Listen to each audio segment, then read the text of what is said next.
अस्सलाम वालेकुम एवरीवन, कैसे हैं आप सब। लॉ गेट की तैयारी के हवाले से आज मैं आपके साथ लॉ गेट के वो 50 क्वेश्चन शेयर करने वाली हूं जो कि पास्ट पेपर्स का हिस्सा थे और आगे आने वाले लॉ गेट टेस्ट के लिए इम्पॉर्टेंट हैं। देखें, जब भी लॉ गेट की तैयारी की बात होती है मैं हमेशा कहती हूँ कि जो प्रीवियस लॉ गेट टेस्ट में क्वेश्चन आ चुके हैं, MCQs आ चुके हैं, उनको आपने लाजमी अपनी तैयारी का हिस्सा रखना है। क्यों रखना है? एक तो आपको पता चलेगा कि क्वेश्चन आते कैसे हैं, और सेकेंडली बहुत से जो सवालात हैं वो रिपीट हो जाते हैं। तो अगर आप तैयारी करके जाएंगे प्रीवियस पेपर्स के, तभी तो आपको समझ आएगी कि आपने सवाल का जवाब क्या लगाना है। ठीक है, तो ये जो पास्ट पेपर्स हैं आपको मुकम्मल नहीं भी मिलते हैं तो 10, 12, 15 जितने भी सवाल मिलते हैं उनको अच्छे तरीके से करके जाएं, और अगर उसमें से सवाल आ जाते हैं तो वो आपको अच्छे तरीके से आने चाहिए। तो बिना टाइम वेस्ट किए शुरू करते हैं अपने क्वेश्चन से, और शुरू करते हैं क्वेश्चन नंबर 1 से। क्वेश्चन नंबर 1 मेरे पास सिविल प्रोसीजर कोड का है। ये जो सेक्शन है ये CPC का पहले है, और सवाल पूछा गया सेक्शन 2(2) में से, जिसकी स्टेटमेंट है एज़ पर explanation of section 2(2) of CPC A and dash is preliminary. Preliminary का मतलब होता है इब्तदाई। When further proceedings have to be taken before the suit can be completely disposed of। ये जो पूरी लाइन है ये क्या कह रही है? ये कह रही है कि कोर्ट की लैंग्वेज में ऐसी कौन सी टर्म है जो कि इब्तदाई होती है जबकि अभी मज़ीद कार्रवाई होना बाकी है और जो मुकदमा है वो मुकम्मल तौर पे ख़त्म नहीं हुआ। डिस्पोज्ड ऑफ का मतलब होता है मुकम्मल तौर पे ख़त्म हो जाना। ठीक है, तो इसके ऑप्शन है A degree, B judgement, C order, D ruling, और इसका जो राइट ऑप्शन है वो है A डिग्री। जो CPC का सेक्शन 2(2) है वो वैसे ही बात करता है डिग्री की, और ये उसी 2(2) सेक्शन की एक्सप्लेनेशन है। तो ऐसी डिग्री जिसके ऊपर अभी फर्दर कार्रवाई होनी है और वो डिस्पोज ऑफ नहीं हुई, तो उसको हम कहते हैं कि वो प्रीलिमिनरी इब्तदाई डिग्री है। अब यही जो सवाल है एग्जामिनर आपसे ज़रूरी नहीं है ऐसे ही पूछे, वो कह सकता है a degree is dash when further proceedings have to be taken and so on. तो यहाँ पे अगर आपका कंसेप्ट क्लियर है, आपको पता है कि वो डिग्री जिसके बाद अभी फर्दर प्रोसीडिंग होनी है वो कहलाती है इब्तदाई डिग्री, तभी आप उसका राइट ऑप्शन लगा सकते हैं। फिर एक और चीज़ इम्पॉर्टेंट है यहाँ पे, प्रोसीडिंग्स का लफ्ज़ जो है वो इम्पॉर्टेंट है, कम्प्लीटली डिस्पोज्ड ऑफ ये भी इम्पॉर्टेंट है। तो आपको इस तरह से क्वेश्चन करवाने का मकसद ये है कि जब आप तैयारी करें तो इसी तरीके से तैयारी किया करें। ठीक है, आपको नहीं पता कि एग्जामिनर एक ही सेक्शन में से, एक ही आर्टिकल में से किस तरीके से सवाल दे सकता है। ठीक है, तो मुख्तलिफ़ तरीके से करेंगे, कीवर्ड्स के तौर पे करेंगे, तभी आपको अच्छे तरीके से याद रहेगा। फिर क्वेश्चन नंबर 2 है जो कि सेक्शन 2(10) में से पूछा गया, और इसकी स्टेटमेंट है dash means any person against whom a decree has been passed or an order capable of execution has been made. Execution का मतलब होता है अमल दरामद करवाना।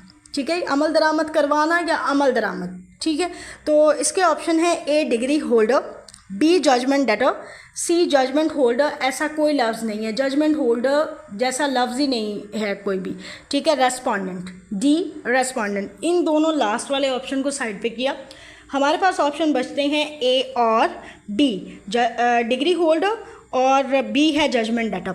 देखें, जो डिग्री होल्डर है वो ऐसा शख्स होता है जो कोर्ट में आता है इंसाफ लेने के लिए, उसके हक़ में डिग्री होती है। ठीक है, तो उसने किस चीज़ पे अमल दरामद करना है? उसने तो किसी चीज़ पे अमल दरामद नहीं करना, उसके ख़िलाफ़ तो नहीं होगा ऑर्डर।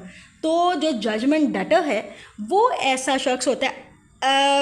यहाँ पे मैं थोड़ा सा रुक के मैं आपको डेटर का मतलब बताती हूँ। डेटर वो शख्स होता है जिसके ज़िम्मे कोई कर्ज़ होता है। ठीक है, अगर कभी भूल जाए ज़िंदगी में तो आपने डेटर के लफ्ज़ से याद रखना है कि ऐसा शख्स जिसके ज़िम्मे कोई कर्ज़ होता है। तो ये जो डिग्री जिसके ख़िलाफ़ पास होती है वो एक किस्म की उस पर कर्ज़ है, उसने वो अदा करना है। ठीक है, तो ये जो पूरा हमारे पास क्वेश्चन है इसका आंसर है B जजमेंट डेटर। वो शख्स जिसके ख़िलाफ़ डिग्री होती है और जिससे हमने एग्जीक्यूशन करानी होती है कि भाई जिस मकसद के लिए हम कोर्ट में आए हैं, कोर्ट ने हमारे हक़ में फ़ैसला किया है, तो अब हमें वो काम मुकम्मल करके दो। तो जो राइट ऑप्शन है वो है B जजमेंट डेटर। नेक्स्ट है क्वेश्चन नंबर 3, सेक्शन 9 CPC में से, courts shall have jurisdiction to try all suits of a dash nature, के जो कोर्ट्स हैं उनको हर किस्म के मुकदमात, कौन से हर किस्म के मुकदमात हैं जिनको सुनने का इख्तियार समात है, accepting suits for suits of which their cognizance वही समात है, is either expressly or impliedly barred। जैसे कि अगर मना कर दिया जाए तो फिर तो कोई काम नहीं हो सकता, उसके अलावा कौन से सूट सुन सकती हैं। और इसके ऑप्शन हैं A civil, B contractual, C family, D judicial. देखें जुडिशियल तो सारी प्रोसीडिंग होती है, ठीक है, तो ये जो डी ऑप्शन है इसको साइड पे किया। बाकी हमारे पास बचते हैं ए, बी और सी ऑप्शन। फैमिली कोर्ट की बात नहीं हो रही है ये, तो फैमिली वाला ऑप्शन साइड पे। अब बच गए दो ऑप्शन, कॉन्ट्रैक्चुअल और सिविल। ये कॉन्ट्रैक्ट लॉ नहीं है, ठीक है, तो जो बी ऑप्शन है वो नहीं हो सकता, एक ही ऑप्शन है वो सही है। और हमारे पास जो राइट ऑप्शन है इस क्वेश्चन का वो है ए सिविल। जो कोर्ट हैं उनको सिविल सूट सुनने की इजाज़त है, उनको सिविल सूट सुनने का इख्तियार समात है, लेकिन ऐसा वो कग्नाइजेंस, ऐसे सूट की कग्नाइजेंस जिस पे बार है, जिसको मना कर दिया गया वाज़ेह तौर पे, उसके अलावा, ठीक है। अब ये जो लाइन है इसमें मज़ीद इम्पॉर्टेंट चीज़ें हैं, इम्पॉर्टेंट वर्ड हैं। एक तो शैल हैव है, दूसरा टू ट्राई ऑल सूट्स है। सिविल नेचर तो वैसे ही आया हुआ अभी इस वक्त हमारे पास है ऑप्शन की सूरत में। फिर कग्नाइजेंस है, एक्सप्रेसली और इम्प्लाइडली बार्ड, ये इम्पॉर्टेंट है। इस छोटी सी लाइन में मज़ीद जो इम्पॉर्टेंट हो सकते हैं लफ्ज़ वो भी मैंने आपको बता दिए। फिर है क्वेश्चन नंबर 4 और ऑर्डर 7 रूल 11A से पूछा गया और ये कहता है the plaint shall be rejected where it does not dash a cause of action. जो प्लांट है कब रिजेक्ट कर दी जाती है, तो इसके ऑप्शन है ए क्रिएट, जब वो कोई चीज़ क्रिएट करती है तब, बी डिस्क्लोज, जब वो कोई चीज़ वाज़ेह करती है या वाज़ेह नहीं करती है तब, सी एलुसिडेट, इसका मतलब ही वाज़ेह करना ही है, बयान करना, और डी एक्सप्लिकेट, इसका मतलब ही यही है, ठीक है। अब यहाँ पे जो हमारे पास राइट ऑप्शन है वो है बी डिस्क्लोज। ऐसा प्लांट जो वाज़ेह नहीं करता कि मुद्दई हमारे पास कोर्ट में करने क्या आया, लेने क्या आया, वो चाहता क्या है, ठीक है। एक कोई पेपर दिया जाए आपको और आपसे कहा जाए कि मुझे एक चीज़ चाहिए, अब आपको पता ही नहीं है कि उस शख्स को कौन सा हक चाहिए, तो आप क्या करेंगे, आप उसको पेपर वापस कर देंगे कि भाई जाओ और यहाँ पे वाज़ेह तौर पे लिख के आओ तुम्हें चाहिए क्या, ठीक है। तो इसका जो राइट ऑप्शन है be disclose.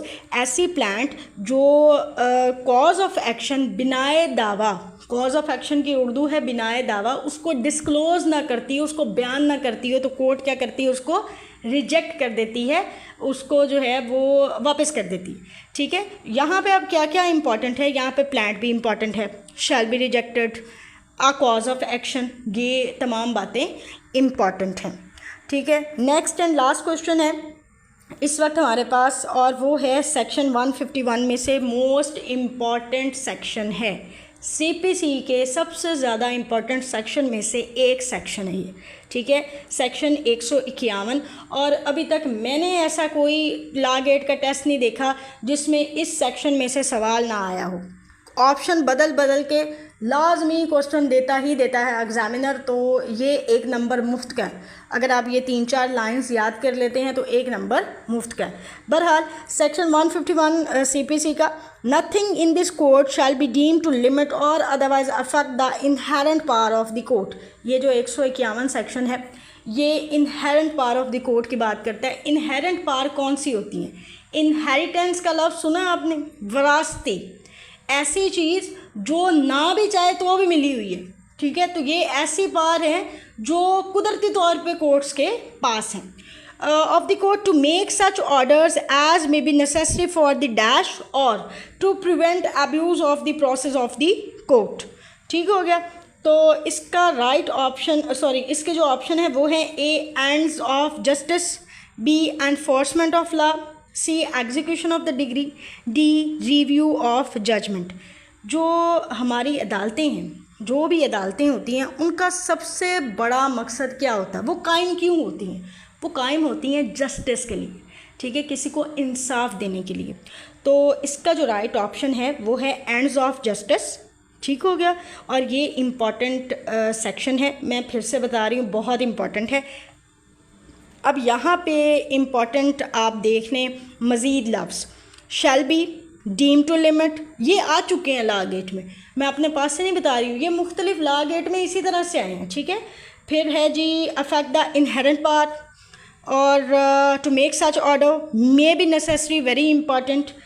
Prevent abuse of the process of the court, ये भी इम्पॉर्टेंट है। तो इसीलिए मैंने कहा कि ये जो सेक्शन है ये एज इट इज़ इम्पॉर्टेंट है, तो आपने इसको इसी तरीके से याद करना।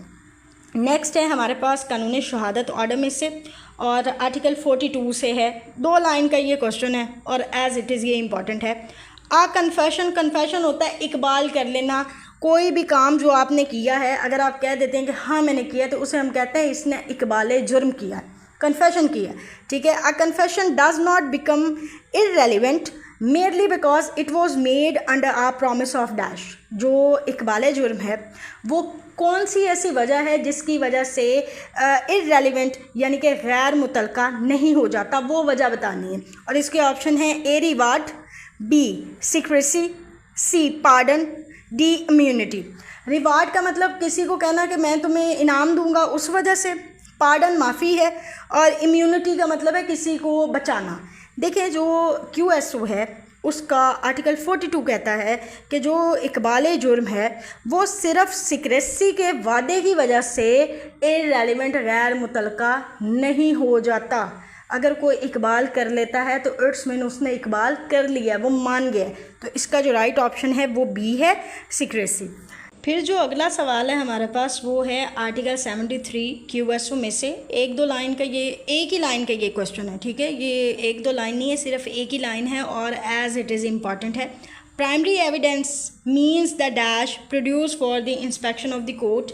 कौन सा एविडेंस होता है, मतलब क्या शर्त है प्राइमरी एविडेंस की कि वो कोर्ट की इंस्पेक्शन के लिए, कोर्ट को जो है मुआयने के लिए पेश किया जाता है। तो इसके ऑप्शन है A documentary evidence, B document itself, C oral evidence, D secondary evidence. जो सेकेंडरी एविडेंस है उसको बिल्कुल साइड पे करें क्योंकि ये इस क्वेश्चन के साथ मैच ही नहीं करता ऑप्शन। ठीक है। एक तो निकल गया, पीछे रह गया 3।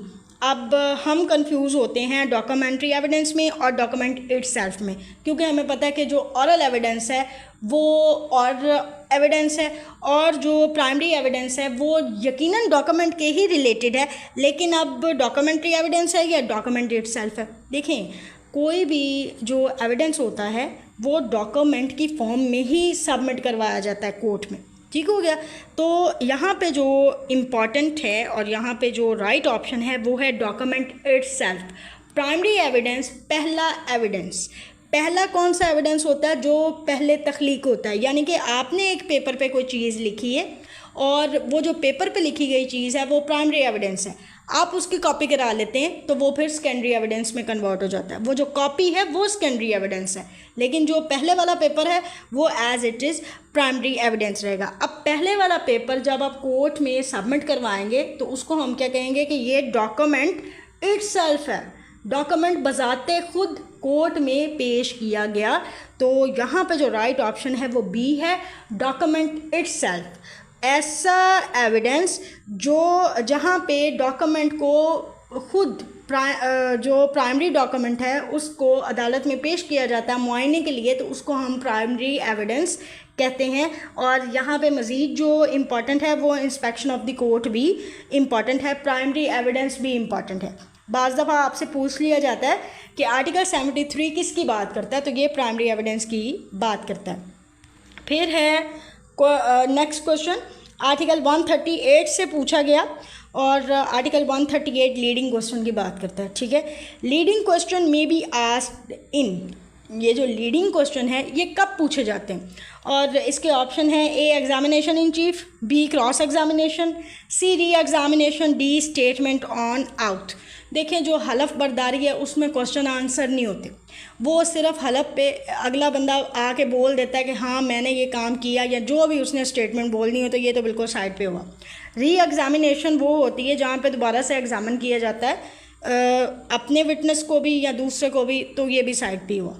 फिर अब हम कंफ्यूज हैं एग्जामिनेशन इन चीफ में, और क्रॉस एग्जामिनेशन में देखें, एग्जामिनेशन इन चीफ वो बयान होता है जो हमारे विटनेस का होता है, ठीक है, उसको हम कहते हैं बयान है ये। तो वो बयान है जो हमारे विटनेस का है, वहाँ पे लीडिंग क्वेश्चन की ज़रूरत ही नहीं होती। तो जो लीडिंग क्वेश्चन होते हैं जहाँ पे हम अपनी मर्ज़ी का आंसर चाह रहे होते हैं, वो होता है क्रॉस एग्जामिनेशन, जिसे हम जरा कहते हैं। ठीक हो गया। तो लीडिंग क्वेश्चन जो हैं वो पूछे जाते हैं क्रॉस एग्जामिनेशन में, क्यों? ताकि हम अगले से अपनी मर्ज़ी का जवाब निकलवा सकें। लीडिंग क्वेश्चन की एक मिसाल देती हूँ।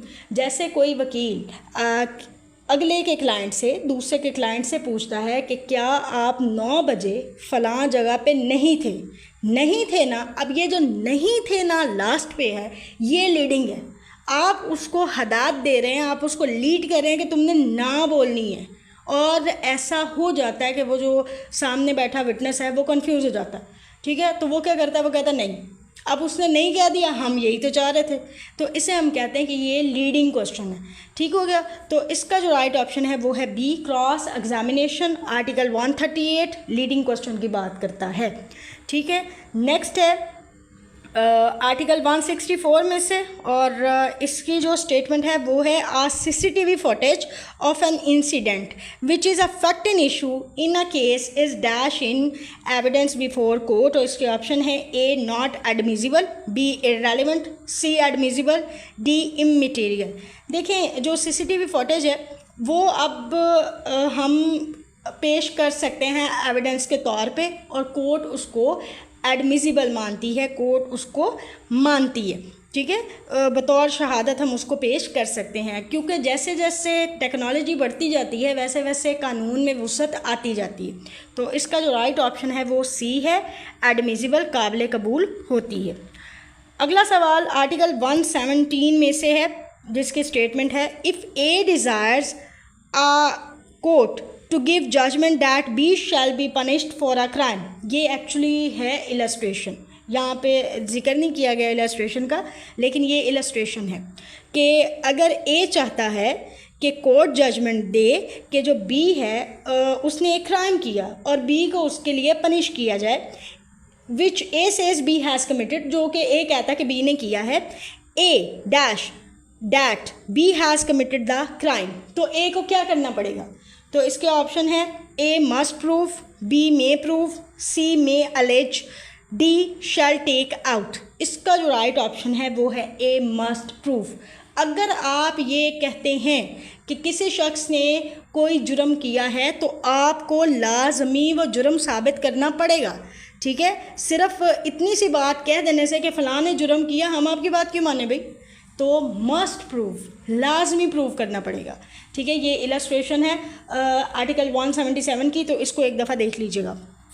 नेक्स्ट जो पार्ट है वो लीगल एथिक्स से है, और ये है रूल 134 से। बहुत दफ़ा पूछा जा चुका है लॉ गेट में, 2 लाइंस का ये रूल है, एज इट इज़ इम्पॉर्टेंट है। It is the duty of every advocate to uphold the dash and high standing of his profession. मतलब एक तो हाई स्टैंडिंग उसने अपहोल्ड रखनी है, लाजमी रखनी है, दूसरी क्या चीज़ है? और इसके ऑप्शन है A dignity, B income, C political status, D seniority. ना तो इनकम की हमें ज़रूरत होती है, वो हर बंदे का पर्सनल मैटर है।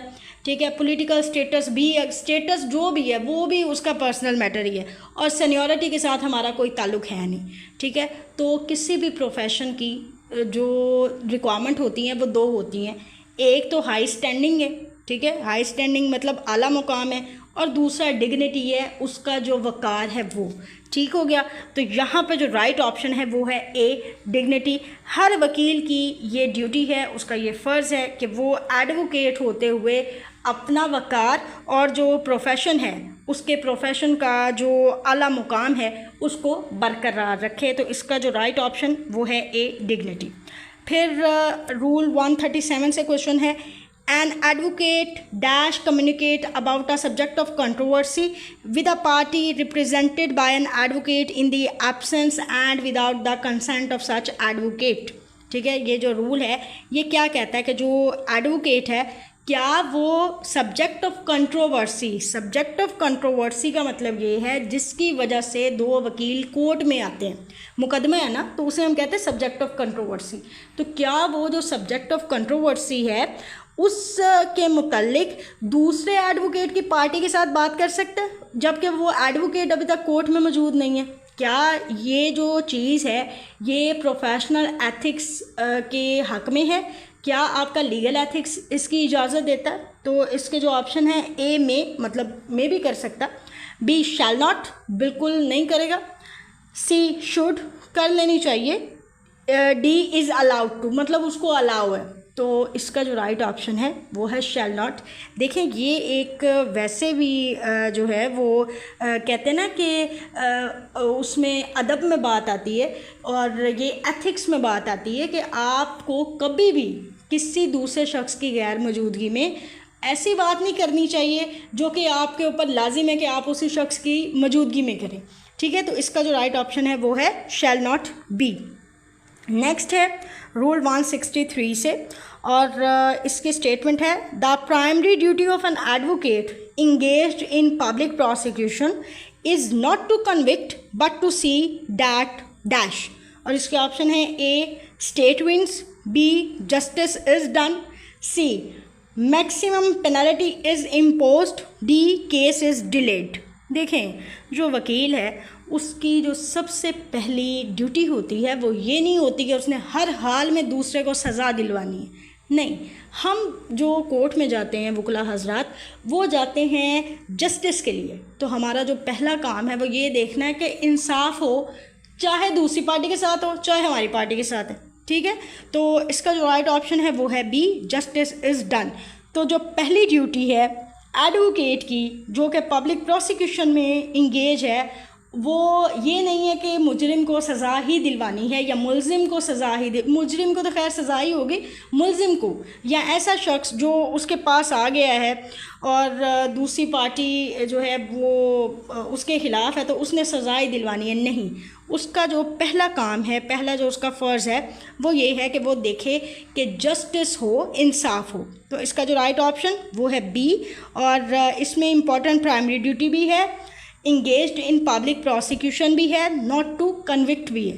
तो ये सारे के सारे कीवर्ड्स हैं, बेशक निशान लगा लीजिएगा। फिर क्वेश्चन है 175A, वेरी इंपॉर्टेंट, बहुत इंपॉर्टेंट है। ये जो रूल है 175A बहुत इंपॉर्टेंट है, बल्कि 175A 175B ये सारे के जो रूल है, मतलब लास्ट वाले जो रूल्स हैं वो इम्पॉर्टेंट है, क्लियरली बात है। Non observance of canons of professional conduct by an advocate shall be deem to be a dash. मतलब अगर जो एक एडवोकेट है वो उन रूल्स को फॉलो नहीं कर रहा जो उसको बताए गए हैं तो क्या कहलाएगा ये? और इसके ऑप्शन है A professional misconduct, B criminal offence, C civil liability, D minor neglect. ना तो माइनर निगलेक्ट है ना ये ऐसा कोई ऑफेंस है जो क्रिमिनल के ज़ुमरे में आए, सिविल लायबिलिटी भी नहीं है। तो इसका जो राइट ऑप्शन है, क्योंकि ये प्रोफेशनल्स की बात है, और राइट ऑप्शन ए है प्रोफेशनल मिसकंडक्ट। ठीक हो गया। और नेक्स्ट एंड लास्ट क्वेश्चन है लीगल एथिक्स का, रूल 174B में से दोनों ही ये रूल्स बहुत इंपॉर्टेंट हैं। No advocate shall display outside his office a name plate or board of the size of more than dash. कम अज़ कम लॉ गेट में 7 से 8 दफ़ा ये आ चुका है, इतना इम्पॉर्टेंट क्वेश्चन है। ठीक है, और इसके ऑप्शन है ए 1.5 मल्टीप्लाई 2, बी 2 मल्टीप्लाई 3, सी 3x4, डी 2x2। तो इसका जो राइट ऑप्शन है वो है ए 1.5x2।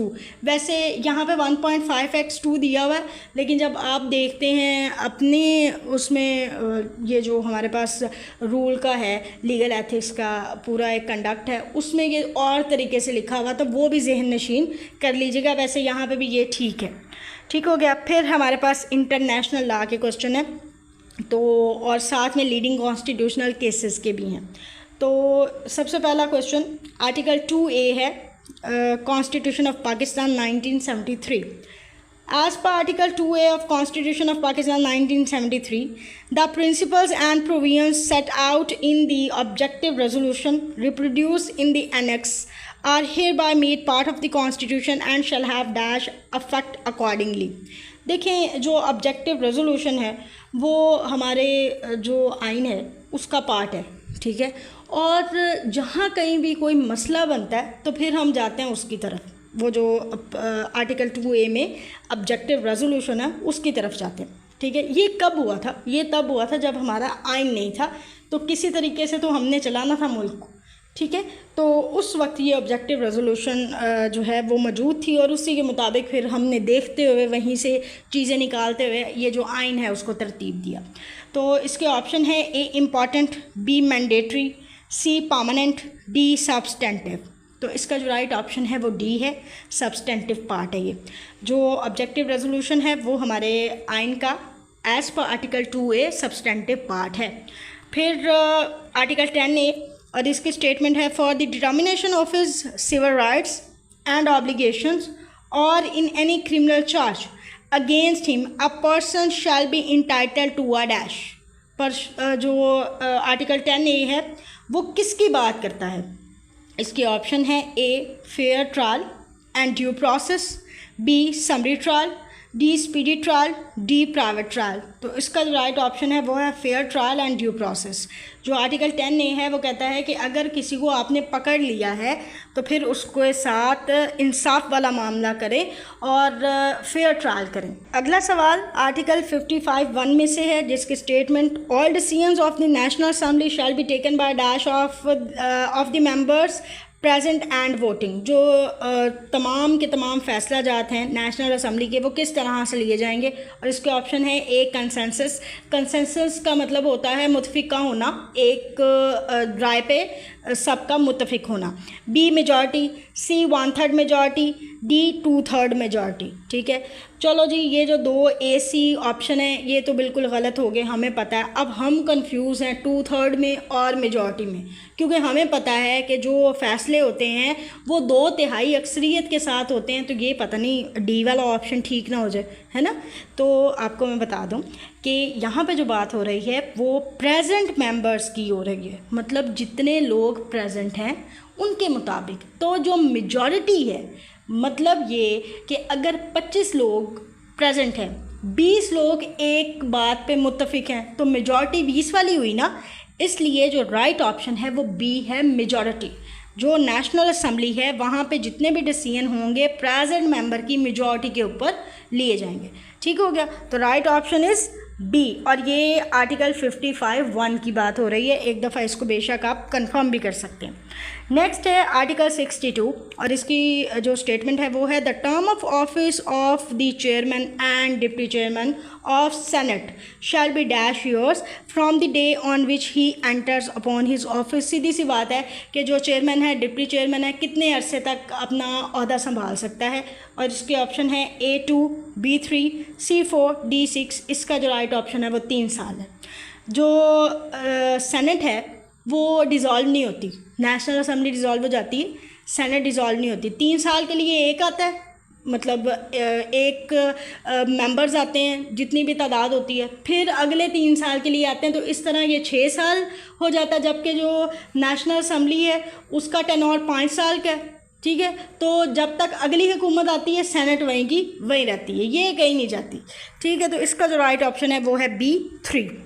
नेक्स्ट एंड 20 क्वेश्चन जो कि आर्टिकल 184(3) से पूछा गया था, जिसकी स्टेटमेंट है the supreme court has original jurisdiction. अच्छा, ये 184(3) आप वैसे भी पढ़ के आए हैं, ये आर्टिकल इम्पॉर्टेंट है, ठीक हो गया। और ये है ओरिजिनल ज्यूरिसडिक्शन के मुतालिक in matters involving question in public importance with reference to enforcement of dash. और इसके ऑप्शन है A provincial autonomy, B fundamental rights, C civil rights, D executive orders. तो इसका जो राइट ऑप्शन है वो है फंडामेंटल राइट्स। अगर मैं थोड़ा सा हवाला दूँ नुसरत भुट्टो केस का, तो उसमें जो बात हुई थी वो फंडामेंटल राइट्स की थी, और उसमें जो पिटिशन थी वो आर्टिकल 184(3) के तहत ही की गई थी, ठीक है। तो अगर कहीं भूल जाएं तो इस तरीके से याद कर लीजिएगा। नेक्स्ट है यूनाइटेड नेशन चार्टर में से क्वेश्चन है और आर्टिकल 4(2) में से पूछा गया था ये। The admission of any state to membership in the United Nations will be affected by a decision of General Assembly upon the recommendation of the dash। एक तो जनरल असेंबली है, दूसरी कौन सी है? तो इसके ऑप्शन है international court of justice, B security council, C economic and social council, D secretary general. देखें, जब भी आप यूएन चार्टर पढ़ेंगे तो दो लफ्ज़ आपको, दो इदारे आपको बहुत पावरफुल नज़र आएंगे। एक तो जनरल असेंबली है, वो तो है ही जनरल, उसके पास तो पूरी पावर है हर चीज़ देखने की, हर चीज़ को एग्जामिन करने की, उसको मॉनिटर करने की। और दूसरा है सिक्योरिटी काउंसिल। ठीक है, तो अगर कोई ऐसा सवाल आ जाता है तो थोड़ा सा लॉजिक लगा के राइट ऑप्शन पे क्लिक करना है, और वो है सिक्योरिटी काउंसिल। यहाँ पे भी ऑप्शन बी दुरुस्त है। ठीक हो गया। फिर है जी आर्टिकल 23(1) यूनाइटेड नेशंस चार्टर में से, the security council shall consist of 15 members of which China, France, USA and dash are permanent members. 5 permanent members हैं, 15 मेंबर हैं, 10 नॉन जो है वो परमानेंट होते हैं, 5 परमानेंट हैं। 5 में चाइना है, फ्रांस है, रशिया है, यूएसए, और 5वां कौन सा? ए जर्मनी, बी जो है United Kingdom of Great Britain and Northern Ireland, C Japan, D India. इसका जो राइट ऑप्शन है वो यूके है और नॉर्दर्न आयरलैंड है। ठीक है, बी जो है वो ऑप्शन ठीक है। ये आपको फिंगर टिप पे याद करने पड़ेंगे, इसका कोई वो फार्मूला नहीं है कि शॉर्टकट में आपको बता दूं कि आपको एज इट इज़ ही याद करने पड़ेंगे। हाँ, 15 मेंबर्स हैं टोटल, ये आपने याद रखना है। सिक्योरिटी काउंसिल के मुकम्मल कितने मेंबर हैं? 15। नॉन परमानेंट होते हैं 10 और परमानेंट हैं 5। उन 5 के नाम आपने याद रखने हैं। पाकिस्तान नॉन परमानेंट मेंबर रहा है सिक्योरिटी काउंसिल का, ये भी आपसे क्वेश्चन पूछा जा सकता है। वैसे ये जनरल नॉलेज का है, आपके सिलेबस के हवाले से इतना इम्पॉर्टेंट नहीं है, लेकिन जनरल नॉलेज के लिए याद रखें कि पाकिस्तान भी नॉन परमानेंट मेंबर रहा है सिक्योरिटी काउंसिल का। नेक्स्ट है article 3(1) of international court of justice में से, the international court of justice shell consist of dash members. Total कितने मेंबर्स होते हैं? A9, B11, C15, D21। तो इसका जो राइट ऑप्शन है वो 15 है। ये आपको इन्फॉर्मेशन ऐसे याद रखनी है, इसमें कोई समझाने वाली बात नहीं है। फिर हमारे पास क्वेश्चन है आर्टिकल 21(1) में से, ये इंटरनेशनल कोर्ट ऑफ जस्टिस में से है, क्योंकि जो इंटरनेशनल लॉ है उसका क्या मार्जिन रहता है? उसका मार्जिन ये रहता है कि 3 सवाल यूएन में से आएंगे तो 2 आईसीजे में से, और अगर 3 आईसीजे में से आएंगे तो 2 यूएन में से। अब क्योंकि यहाँ पे 3 यूएन में से हैं तो 2 आईसीजे में हैं। तो ये है जी, the court shall elect its president and vice president for a term of dash years. और इसके ऑप्शन है A3, B5, C6, D9, और इसका जो राइट ऑप्शन है वो है A3। ठीक है, ये एक दफ़ा आर्टिकल पढ़ लेंगे तो वहाँ पे ये बात लिखी हुई है। ओके, नेक्स्ट है ये एक और क्वेश्चन है हमारे पास इंटरनेशनल कोर्ट ऑफ जस्टिस का, और ये पूछा गया आर्टिकल 60 में से, और इसकी स्टेटमेंट है, the judgement of the ICJ is dash and without appeal. और इसके ऑप्शन है A advisory, B interim, C final, D conditional. तो जो जजमेंट होती है ICJ की वो फाइनल होती है और विदाउट अपील होती है, और जो भी कंट्रीज़ उसके सामने आती हैं उनके ऊपर फिर बाइंडिंग भी होती है, मतलब उनके ऊपर लागू भी होती है। नेक्स्ट लीडिंग कॉन्स्टिट्यूशनल केसेस का पोर्शन है, और इसमें से जो सवाल है, सबसे पहले नुसरत भुट्टो केस में चीफ जस्टिस का नाम है तो अनवारुल हक है। फिर मौलवी तमीज़ुद्दीन ख़ान केस में जो रिट पिटीशन दायर की गई थी उनका नाम है तो वो मैंडमस और क्यूबरेंटो थी। ठीक है, फिर आसमा जिलानी केस में जो मार्शल लॉ रेगुलेशन नंबर है वो कौन सा था? वो 78 है, 78 ऑफ 1971। ठीक है, फिर है स्टेट वर्सेस डोसो, और जो इसमें पूछा गया वो ये है कि the supreme court gave decision regarding section 11 of the dash. ठीक है, सेक्शन 11 किसका था? तो वो for entire crimes regulation 1901 FCR का था। अब आप कहेंगे कि हमें सवाल के जो स्टेटमेंट है वो बताई नहीं है, ऐसे ही भागम भाग में हमें आंसर बता दिए। लेकिन ये जो आपके केसेस हैं इसमें जो इन्फॉर्मेशन है वो इस तरीके से याद रखने वाली है कि आप फिंगर टिप पे वो इन्फॉर्मेशन याद रखें। ठीक है, जैसे मैं आपको बता रही हूँ ना कि चीफ जस्टिस का नाम वो अनवारुल हक, मार्शल लॉ रेगुलेशन नंबर 78, कौन सा एक्ट था 200 में जो है कौन सा वो रेगुलेशन था, तो फॉर एंटायर क्राइम्स रेगुलेशन। इस तरीके से अगर आप याद करेंगे तो आसानी रह जाएगी। फिर अल जिहाद ट्रस्ट केस में कंसल्टेशन की जो डेफिनेशन है वो मैं बता चुकी हूँ, बहुत दफ़ा बता चुकी हूँ कि इम्पॉर्टेंट है। Affective, meaningful and consensus oriented. अब एग्जामिनर पे है कि वो आपको ये जो क्वेश्चन है ये किस तरीके से देता है। ठीक है, नेक्स्ट है हमारे पास क्रिमिनल लॉ, और इसमें पाकिस्तान पीनल कोड और CRPC के क्वेश्चन शामिल हैं। तो सबसे पहले as per section 82 Pakistan penal code, nothing is an offence which is done by a child under dash years. इसके ऑप्शन है A7, B10, C12, D14। यहाँ पे ऑप्शन गलत है, प्रूफ रीडिंग नहीं की हुई है, तो ये जो ऑप्शन है ये 7 वाला गलत है। अब जो अमेंडमेंट है उसके मुताबिक जो राइट ऑप्शन है वो 10 ईयर्स है। ठीक है, तो इसका जो राइट ऑप्शन है वो B है, A नहीं है। मैं फिर से एक्सप्लेन कर देती हूँ कि जो 82 सेक्शन है उसका राइट ऑप्शन B है, A नहीं है। ठीक है, फिर है सेक्शन 306 और इसमें है कत्ले अमद shall not be liable to किसास when the offender is dash.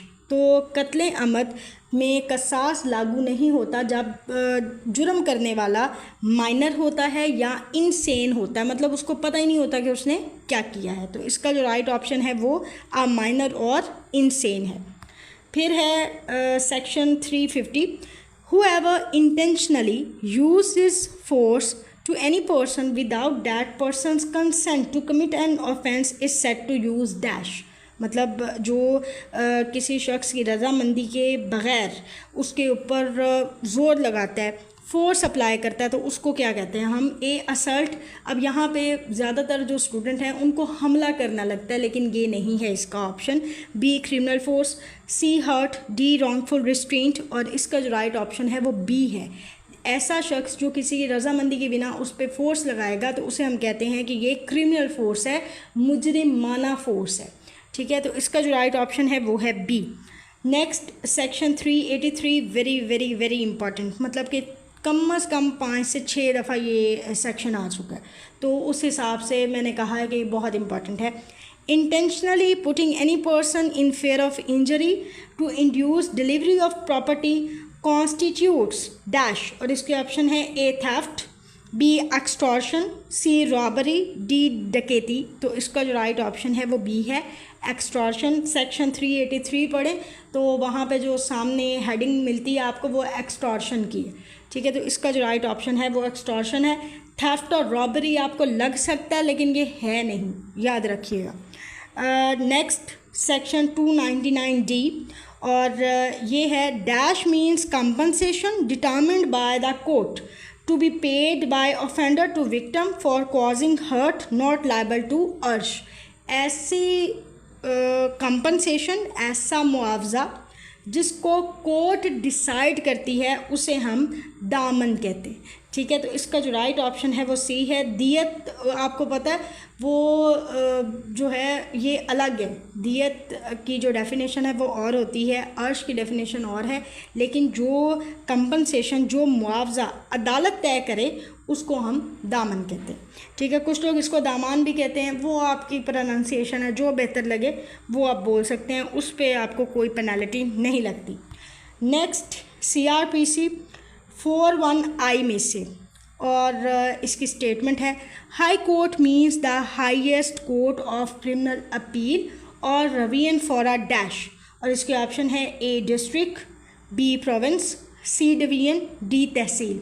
तो इसका जो राइट ऑप्शन है वो है B प्रोविंस। सूबे के लिए हाई कोर्ट जो है वो सूबे के लिए हाईएस्ट कोर्ट है अपील और रिवीजन की।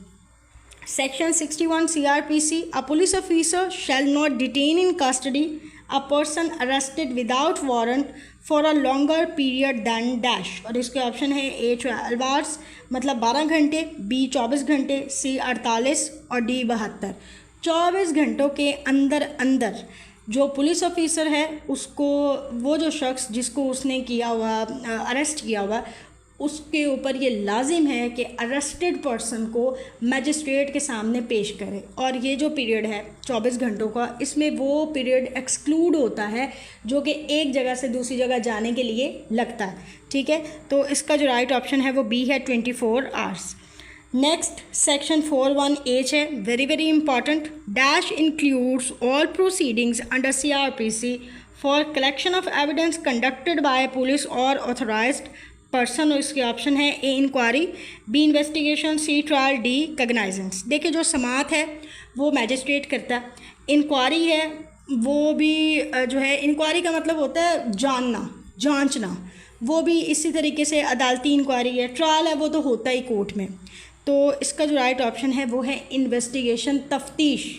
हमेशा तफ्तीश पुलिस ऑफिसर करेगा और या वो पर्सन करेगा जिसको इस चीज़ की इजाज़त दी गई होती है। तो इसका जो राइट ऑप्शन है वो है बी, इन्वेस्टिगेशन।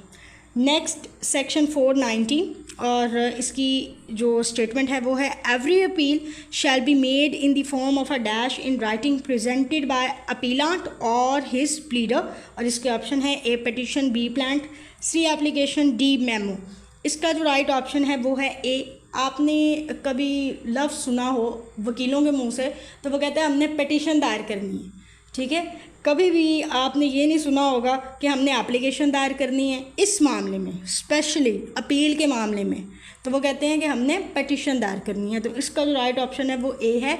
जो भी अपील है वो in the form of petition दायर की जाएगी और अपीलांट कर सकता है उसको या उसका प्लीडर कर सकता है। इसमें इम्पॉर्टेंट अपीलांट भी है और हिज प्लीडर भी है। ठीक है, ये दोनों लफ्ज़ भी इम्पॉर्टेंट है। नेक्स्ट सेक्शन 103 CRPC में से है, before making a search the officer shall call upon 2 और more respectable inhabitants of the dash to attend and witness the search. और इसके ऑप्शन है A high court, B locality, C bar association, D revenue officer. High court का क्या काम है, यहाँ पे सर्च करनी है पुलिस वालों ने। ठीक है, तो बार एसोसिएशन का यहाँ पे क्या काम बनता है, कुछ भी नहीं। तो जो रेवेन्यू ऑफिसर है वो तो बिल्कुल ही इररेलेवेंट है। तो इसका जो राइट ऑप्शन है वो लोकेलिटी है। जिस इलाके में सर्च करनी है, 2 या 2 से ज़्यादा जो रेस्पेक्टेबल वहाँ पे लोग होंगे, मुअज़्ज़िज़ीन इलाका, उनको बताया जाएगा, उनको नोटिस दिया जाएगा और फिर जो भी सर्च है उसको कंडक्ट किया जाएगा। यहाँ पे 2 और मोर रेस्पेक्टेबल इनहैबिटेंट्स भी इम्पॉर्टेंट है। सबसे पहले English jurisprudence. As per jurisprudence by sir John Salmond, jurisprudence is divisible into 3 branches. एक सिस्टमैटिक है, दूसरी हिस्टोरिकल है और तीसरी कौन सी है? इसके ऑप्शन है A civil, B critical, C criminal, D analytical. तो इसका जो राइट ऑप्शन है वो है बी क्रिटिकल। फिर अगेन क्रिटिकल जूरिस्प्रूडेंस का ही क्वेश्चन है। Critical jurisprudence is commonly known as the science of dash. और इसके ऑप्शन है A legislation, B natural law, C philosophy, D custom. तो इसका जो राइट ऑप्शन है वो है ए लेजिस्लेशन। लेजिस्लेशन मतलब कानून साजी। फिर अगेन एडमिनिस्ट्रेशन ऑफ जस्टिस में से क्वेश्चन है, बहुत इंपॉर्टेंट है ये। ठीक है, 2 से 3 दफ़ा ये भी आ चुका है लॉ गेट में। Administration of justice is defined as maintenance of right within a political community by physical force of the dash. और इसके ऑप्शन है A executive, B government, C state, D judiciary. देखें, जो भी कानून साजी है, जो भी इंसाफ का सारा सिस्टम है वो स्टेट के ऊपर होता है, रियासत के ऊपर होता है। ठीक है, और रियासत एग्जीक्यूटिव, गवर्नमेंट और जुडिशरी को मिला के बनती है। ठीक है, जब ये तीनों मिल जाती हैं तो उसको हम एक ही टर्म में यूज़ करते हैं, वो है स्टेट। तो इसका जो राइट ऑप्शन है वो है सी state. As per jurisprudence by Sir John Solomon, A and dash may be defined as a civil wrong independent of contract for which remedy is a common law action for damages। और इसके option है A crime, B tort, C breach of trust, D quasi contract। तो इसका जो right option है वो है B tort। जब आप टॉट पढ़ते हैं तो उसमें आपको ये सिविल रॉन्ग मिलता है। मतलब यहाँ पे जो इम्पोर्टेंट है वो सिविल रॉन्ग भी है, इंडिपेंडेंट ऑफ कॉन्ट्रैक्ट भी है, ठीक है, कॉमन लॉ भी है, एक्शन फॉर डैमेजेस भी है। टॉट का लॉ पढ़ा हुआ आपने, थोड़ा सा उसको रिवाइज करें तो आपको ये जो स्टेटमेंट है अच्छे तरीके से समझ आ जाएगी। As per jurisprudence by sir John Salmond, while explaining necessity of the administration of justice, he says a herd of wolves is quieter and more at one than dash. और इसके ऑप्शन है A so many man, B so many women, C uncivilised society, D unruly yes it's unruly society. और इसके जो option है उसमें से जो राइट ऑप्शन है वो ए है सो मैनी मैन। ये जो स्टेटमेंट है ये आपको एज इट इज़ याद करनी पड़ेगी। हालांकि ये बड़ी वियर्ड सी स्टेटमेंट है, लेकिन चूंकि ये लॉ गेट में आ चुकी है तो इसीलिए इसका हिस्सा है। ठीक है, तो इसका जो राइट ऑप्शन है वो ए है। नेक्स्ट है इस्लामिक जूरिस्प्रूडेंस की क्वेश्चन है। As per Islamic jurisprudence by Imran Hasan Khan Niyazi, according to Hanafis the duty arising from definitive evidence is dash. और इसके ऑप्शन है ए फर्द, यानी कि ये है फ़र्ज़। इंग्लिश में जब हम बोलते हैं तो वो इसी तरह की आवाज़ निकलती है और इसी तरह लिखा जाता है। बी वाजिब, सी मंदब, डी मुबा। तो इसका जो राइट ऑप्शन है वो ए है फ़र्ज़। अगला सवाल है और अगला सवाल की स्टेटमेंट है as per Islamic jurisprudence by Imran Hasan Khan Niazi the हद ऑफ क़ज़ाफ़ is classified as a mixture of the right of Allah and right of individual in which right of dash is predominant। देखें यहाँ पे पूछा गया है कि जो कज़ाफ़ है उसको दो तरह का मिक्सचर है, उसमें एक राइट ऑफ अल्लाह है, दूसरा राइट ऑफ इंडिविजुअल है। ठीक है, बंदे का हक़ है। तो कौन सा राइट है जो प्रीडोमिनेंट है, जो कि गालिब है? और इसके ऑप्शन है ए अल्लाह, बी इंडिविजुअल, सी सोसाइटी, डी सुल्तान। यहाँ पे जो ऑप्शन है ये ऑप्शन गलत है। ठीक है, ये इस सवाल का जो राइट ऑप्शन है वो ए है, अल्लाह। ठीक है, चूँकि इस डॉक्यूमेंट की प्रूफ रीडिंग नहीं हुई है तो इसलिए ये गलती है। बहरहाल मैं आपको बता रही हूँ कि यहाँ पे जो राइट ऑप्शन है वो ए है, अल्लाह। नेक्स्ट क्वेश्चन है as per Islamic jurisprudence by Imran Hasan Khan Niazi dash is defined as the ability of human being to acquire rights and obligation. और इसके ऑप्शन है ए अहलियत अल-अदा, बी अहलियत वजूब, सी अहलियत मुतल्लिक, बी अहलियत मुक़ल्लिद। तो इसका जो राइट ऑप्शन है वो बी है, अहलियत अल वजूब। ठीक है, second last question as per Islamic jurisprudence by Imran Hasan Khan Niazi the dash is independent jurist qualified to drive rules directly from primary source of Islamic law. Primary source कौन से हैं? कुरान है और सुन्ना, ये दोनों हैं। नेक्स्ट जो इसके ऑप्शन है वो है ए मुफस्सिर, बी मुहद्दिस, सी मुज्तहिद, डी मुक़ल्लिद। तो इसका जो राइट ऑप्शन है वो सी है, मुज्तहिद। एंड लास्ट क्वेश्चन नंबर 50, जिसकी स्टेटमेंट है as per Islamic jurisprudence by Imran Hasan Khan Niazi technically dash means the presumption of continuous of an earlier rule of its continued absence. और इसके ऑप्शन है ए इस्तिसान, बी इस्तिसाब, सी किसास, डी उर्फ। तो इसका जो राइट ऑप्शन है वो बी है, इस्तिसाब। तो इसी के साथ ही जो इम्पॉर्टेंट 50 क्वेश्चंस हैं लॉ गेट के, ये प्रीवियस लॉ गेट पेपर्स में आ चुके हैं, कंप्लीट होते हैं। आपको किसी बात की समझ ना आई हो, किसी क्वेश्चन की स्टेटमेंट की समझ ना आई हो या ऑप्शन की समझ ना आई हो तो वो आप मुझसे पूछ सकते हैं। सेकेंडली मुझे ये लाजमी बताइएगा कि ये जो 50 क्वेश्चंस हैं इनमें आपके कितने क्वेश्चन ठीक हुए हैं। ठीक है, क्या आपको ये क्वेश्चंस आते हैं या आपको जो है इनकी स्टेटमेंट की समझ थी, पता था कि ये जो क्वेश्चन है ये लॉ गेट में ऐसे ही आने हैं? तो मेरे साथ ज़रूर शेयर कीजिएगा। मज़ीद किसी बात की कोई भी प्रॉब्लम हो तो आप मुझसे पूछ सकते हैं। मुझे इजाज़त दें, अल्लाह हाफ़िज़।